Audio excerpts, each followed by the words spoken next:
चलो आज मैं तुमको एक ऐसी स्टोरी बताता हूँ जो काफ़ी क्रीपी है और उस कैरेक्टर की जगह तुम अपने आप को रखो। आज की कहानी तुम्हारे पॉइंट ऑफ व्यू से होगी। चलिए स्टार्ट करते हैं। तुम एक रात को घर से लौट रहे थे। शहर से काफ़ी दूर एक सुनसान सड़क पर तुम्हारी कार अचानक खराब हो जाती है। तुम्हारे पास फ़ोन तो था लेकिन बैटरी पूरी तरह से ड्रेन हो चुकी थी। वहाँ तो ना ही कोई दूसरा इंसान नज़र आ रहा था। तुम पैदल ही आगे बढ़ने लगे। तभी तुम्हें एक पुराना बड़ा सा घर दिखाई दिया जिसकी खिड़कियाँ टूटी हुई थी और दरवाजे सड़े हुए थे। घर के बाहर एक पुरानी कार खड़ी थी और कार के पास ही एक बूढ़ा आदमी खड़ा था। शायद ये बूढ़ा आदमी मेरी मदद कर सकता है, तुमने सोचा और उसके पास चले गए। क्या आप मेरी मदद कर सकते हैं? मेरी कार खराब हो गई है। बूढ़े आदमी ने मुस्कुरा कर कहा, अंदर आ जाओ। बहुत सालों से मेरे घर में कोई मेहमान नहीं आया है। तुम ज़रा सा हिचकिचाए पर कोई चारा ना देखकर अंदर चले गए। घर के अंदर उसने तुम्हें चाय दी। तुम्हें रात यही रुकना पड़ेगा, उसने कहा। मैं सुबह तुम्हारी गाड़ी ठीक कर दूंगा।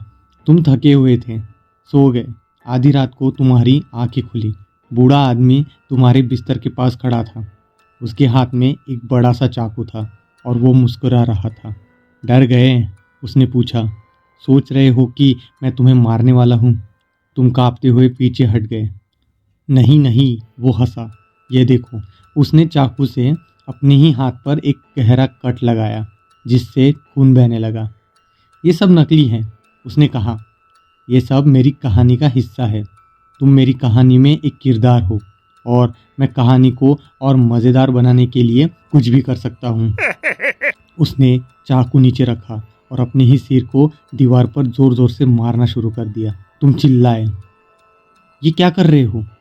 तुम्हें पता है कि कहानी में मुझे ख़त्म करने का यह सबसे अच्छा तरीका है, उसने कहा और अपनी आंखें बंद कर ली। नहीं, ऐसा नहीं है, मैं ये नहीं कर सकता।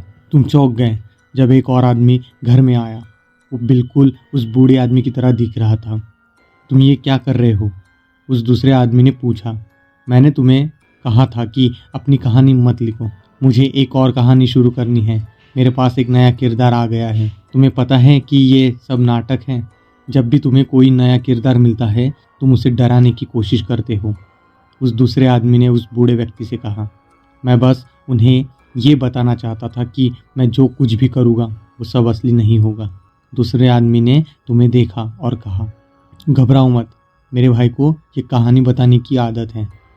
तुमने एक गहरी सांस ली और कमरे से बाहर निकल आए। तुम तेज़ी से उस घर से दूर भागने लगे, लेकिन तुम कहाँ जा रहे थे? ये सब क्या था? क्या सच था या ये भी एक कहानी थी? तुम पीछे मुड़कर देखते हो तो वो दोनों तुम्हें देख रहे थे। उनका चेहरा अब अचानक बदलने लगा था। बस कहानी यही ख़त्म हो जाती है। कैसी लगी आपको ये कहानी? अगर आपने उस कैरेक्टर की जगह अपने आप को रखा है तो आप क्या फील कर रहे हो? ये सब आप कमेंट में बता सकते हो।